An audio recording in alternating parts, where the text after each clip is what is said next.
సుమన్ టీవీలో మీ business promotions కోసం ఈ కింది నెంబర్ను సంప్రదించగలరు.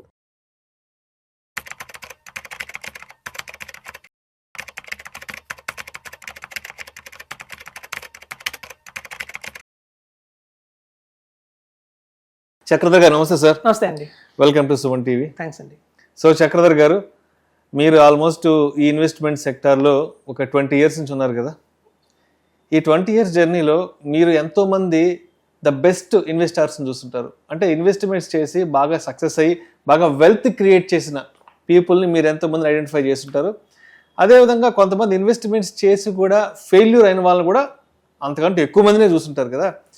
అయితే మీరు గమనించింది అంటే ఈ వెల్త్ ఎవరైతే ద బెస్ట్ ఇన్వెస్టర్గా ఉండి ఈ వెల్త్ క్రియేట్ చేశారు కదా, సో వాళ్ళు ఎటువంటి రూల్స్ ఫాలో అయ్యేవాళ్ళు, వాళ్ళు ఎటువంటి లక్షణాలు ఉండేటివి, అదేవిధంగా వెల్త్ క్రియేషన్లో ఫెయిల్ అయ్యి ఉంటారు కదా, సో వాళ్ళు ఎక్కడ ఫెయిల్ అయ్యారు, ఎటువంటి అంశాలను వాళ్ళు టచ్ చేయడం వల్ల ఫెయిల్ అయ్యారు అంటారు? ఇది చాలా మంచి క్వశ్చన్ అండి. యాక్చువల్గా మమ్మల్ని కూడా అడుగుతారు. అప్పుడు మా ఆఫీస్కి వస్తారు చాలామంది. సార్ మీరు ఎప్పటి నుంచి ఈ ఫీల్డ్లో ఉన్నారని అడుగుతారు. ఫస్ట్ క్వశ్చన్ వాళ్ళదే. సో ఇంతమందిలో మీరు ఎప్పుడన్నా వెల్త్ క్రియేట్ చేసిన వాళ్ళు చేశారా అని అడుగుతారు. ఇది యాక్చువల్గా 2002 ఆ టైంలోనండి నేను IRD exam first time pass అయ్యాను. అంటే మీరు చూడండి, మ్యూచువల్ ఫండ్స్ ఎలా అయితే యాంఫీ రాస్తామో అలా ఇన్సూరెన్స్ చేయాలంటే ఐఆర్డీఏ చేయాలి. సో ఐఆర్డీఏ పాస్ అయిన తర్వాత మాకు సర్టిఫికేట్ వస్తుంది, మీరు ఇన్సూరెన్స్ డిస్ట్రిబ్యూట్ చేయొచ్చు అని చెప్పి. అలా ఫస్ట్ ఒక క్లయింట్కి నేను 5 lakhs పాలసీ అయితే ఇవ్వడం జరిగింది. సో అలా ఎప్పుడైతే 2002లో 5 lakhs ఇచ్చానో, మళ్ళీ 2005లో ఎప్పుడైతే నేను కనుక ఈ యాంఫీ ఎగ్జామ్ కూడా క్లియర్ చేశాను, అప్పట్లో మ్యూచువల్ ఫండ్ ఎగ్జామ్ కూడా క్లియర్ అయిపోయింది.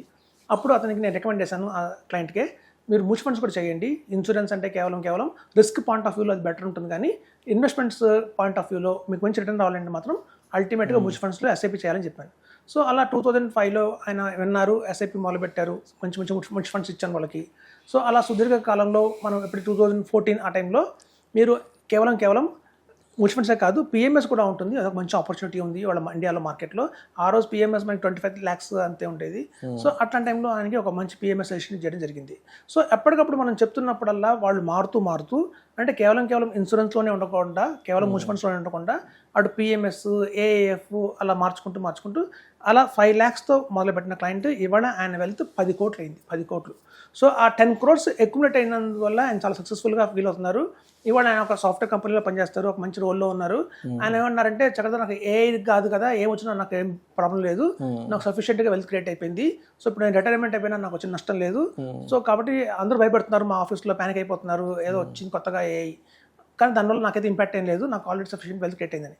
ఎందుకు నాకు వెల్త్ క్రియేట్ అయింది అంటే కేవలం నేను కనుక 2002లో ఎప్పుడైతే ఇన్సూరెన్స్ మాత్రమే ఇచ్చి, సార్ మీకు ఒక పాలసీ, మీ వైఫ్కి ఒక పాలసీ, మీ పిల్లలకి ఒక పాలసీ, వాళ్ళ ఎడ్యుకేషన్కి ఒక పాలసీ, వాళ్ళ మ్యారేజ్కి ఒక పాలసీ, మనీ బ్యాక్కి ఒక పాలసీ, పెన్షన్ పాలసీ అని అలా ఓన్లీ పాలసీలు తెచ్చుకుంటూ వస్తే ఇవాళ ఆయన దగ్గర 2 కోట్ల కంటే ఉండేది కాదు.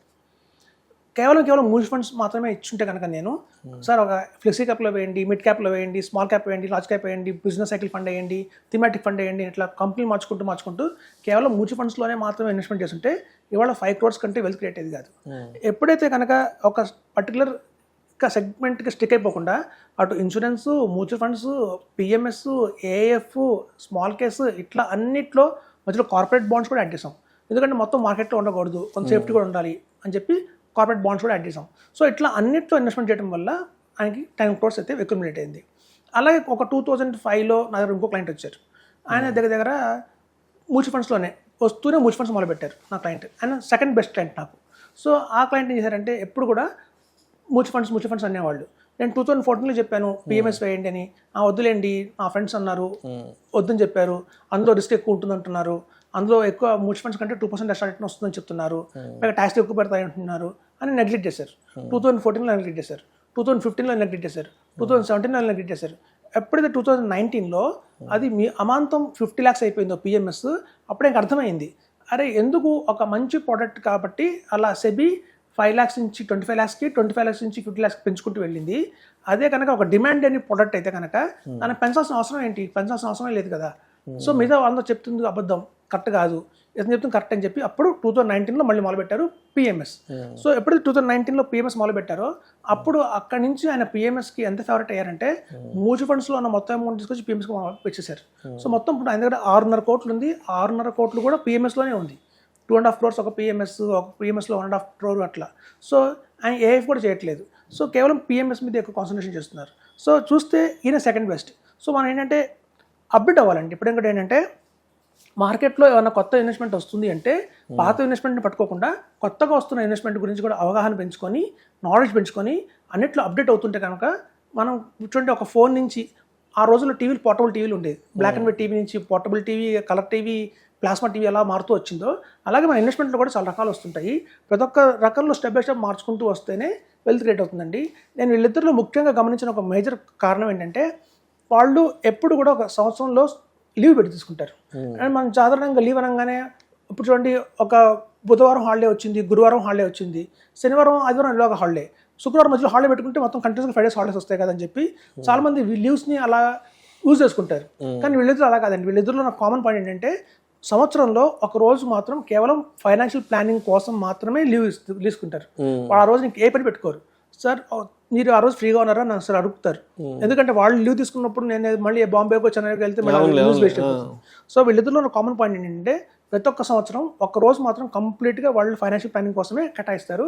ఆ రోజు లీవ్ పెట్టేసి నేను ఇప్పటిదాకా చేసిన ఇన్వెస్ట్మెంట్ ఏంటి, ప్రస్తుతం చేస్తున్న ఇన్వెస్ట్మెంట్ ఏంటి, రాబోయే రోజుల్లో నేను చేయాల్సిన ఇన్వెస్ట్మెంట్ ఏంటి, ఇలా 3 కనుక వాళ్ళు చూసుకొని కరెక్ట్గా డైరెక్షన్లో వెళ్తున్నారా లేదా, ఏదైనా మార్చుకోవాల్సి వస్తుందా, అలా కనుక వాళ్ళు ఈ ఇద్దరిలో ఉన్న కామన్ పాయింట్ అండి. ఒక సక్సెస్ఫుల్ ఇన్వెస్టర్కి కావాల్సిన మేజర్ పాయింట్ ఏంటంటే మొత్తం మన జీవితంలో ఒక ఇయర్లో ఒక రోజు మొత్తం కంపల్సరీగా కేటాయించాలండి ఫైనాన్షియల్ ప్లానింగ్ కోసం. ఒక అడ్వైజర్తో కూర్చొని, ఒక డిస్ట్రిబ్యూటర్తో కూర్చొని మొత్తం ప్రణాళిక తీసుకోవాలి. ఎందుకంటే చాలామంది మా దగ్గర వస్తారు ఇన్వెస్టర్స్. మీరు అడిగారు సక్సెస్ఫుల్ కాన్ఫిడెంట్ ఇన్వెస్టర్స్ ఎవరు అని. వాళ్ళు ఎలా ఉంటారంటే ఒక ఆదివారం పెట్టుకుందాము సార్ అంటారు. ఆ ఆదివారం నేను కంపల్సరీగా మీతో ఈ సండే కూర్చుంటానంటారు. కానీ సండే రాగానే వాళ్ళ వైఫ్ ఆల్రెడీ ప్రామిస్ ఇస్తుంది ఇంకోళ్ళకి, మేము ఇంటికి వస్తాం భోజనానికి అని చెప్పి. సార్ సండే రాగానే సార్ రాలేకపోతున్నాను, వాళ్ళ ఎవరంటే అపాయింట్మెంట్ ఉంది, మాకు భోజనం ఉంది అని అంటారు. సో వాళ్ళు ప్రతి ఒక్క సండే సాటర్డే అని అలా పోస్ట్పోన్ చేసుకుంటూ కొంతమంది ఇన్వెస్టర్లు అంటారు మా దగ్గర, సార్ నేను 3 సంవత్సరాల నుంచి ట్రై చేద్దాం అనుకుంటున్నాను, మిమ్మల్ని కావడానికి వాళ్ళ కావట్లేదు అంటారు. సో అక్కడ ఏంటంటే వాళ్ళలో ఆ సీరియస్నెస్ లేదు. ముందు ఏంటంటే అవగాహన లేదు, ప్రొడక్ట్ మీద సీరియస్నెస్ ఉండదు. ఒక క్వశ్చన్ని 100 మంది దగ్గర అడుగుతారు, ఇది కరెక్టా కాదా అని. దాంతో ఏంటంటే చాలా మంది కాదు అన్నారంటే అది కరెక్ట్ కాదేమో అనుకుంటారు. సో ఇట్లా ఏంటంటే మల్టిపుల్ అడ్వైజర్స్ దగ్గర తీసుకోవడం కానివ్వండి, లేకపోతే మార్కెట్ ఎంత చెప్తున్నా కూడా భయపడిపోయి మధ్యలో వెళ్ళిపోవడం కానివ్వండి, ఇలాంటివన్నీ చాలా ఉంటాయండి. సో కాబట్టి ఏంటంటే సక్సెస్ఫుల్ కాని వాళ్ళలో ఏంటంటే సిన్సియారిటీ అనేది ఉండదు. ఫస్ట్ ఆఫ్ ఆల్ వాళ్ళు ఏంటంటే టైం పాస్ కోసం ఇన్వెస్ట్మెంట్ చేద్దాం అనుకున్న థాట్లో ఉంటారు. నా డబ్బులు మిగిలిన ఇన్వెస్ట్మెంట్ చేద్దాం అనుకుంటారు తప్ప ఫస్ట్ ఇన్వెస్ట్మెంట్ చేసిన తర్వాత మిగిలిన అమౌంట్ని మనం ఖర్చు పెట్టుకుందాం అనే వాళ్ళు కూడా చాలా తక్కువ మంది ఉంటారండి. ఎక్కువ స్పెండింగ్ నేచర్ ఎక్కువ ఉంటుంది వాళ్ళకి. సో అట్లాంటి కేటగిరీ కూడా ఉంటారు సక్సెస్ఫుల్ కాని వాళ్ళలో. సో ఇదంటే ఒక సక్సెస్ఫుల్ అవ్వాల్సిందంటే, ఒక ఇన్వెస్టర్ సక్సెస్ఫుల్ అవ్వాలంటే మెయిన్గా ఏంటంటే గోల్ ఉండాలి. ఫస్ట్ ఆఫ్ ఆల్ అన్నిట్లో ఇన్వెస్ట్మెంట్ చేయాలి, కేవలం ఒక దాంట్లోనే ఇన్వెస్ట్మెంట్ చేసి డైవర్సిఫికేషన్ ఉండాలి. At the same time at least ఒక రోజు మాత్రం సంవత్సరంలో కేటాయించాలండి కంపల్సరీగా. అలా కేటాయించి ఆ పర్టికులర్ డే రోజునే ఏం చేస్తాము, ఏం చేస్తున్నాము, ఏం చేయబోతాము అనే క్లారిటీ కనుక ఉంటే వాళ్ళు సక్సెస్ఫుల్ అవుతారని చెప్తున్నారు. Right sir. Thank you so much Chakradhar గారు. ఒక ఇన్వెస్టర్ అనేవాళ్ళు ఓవర్ ద పీరియడ్ ఆఫ్ టైంలో వెల్త్ క్రియేట్ చేయాలి అంటే వాళ్ళు ఎటువంటి రూల్స్ తప్పనిసరిగా ఫాలో అవ్వాలి, అదేవిధంగా వాళ్ళ మైండ్ సెట్ ఎలా ఉండాలి అన్న దాని గురించి చక్కగా తెలియజేశారు. Thank you so much sir. Thanks అండి.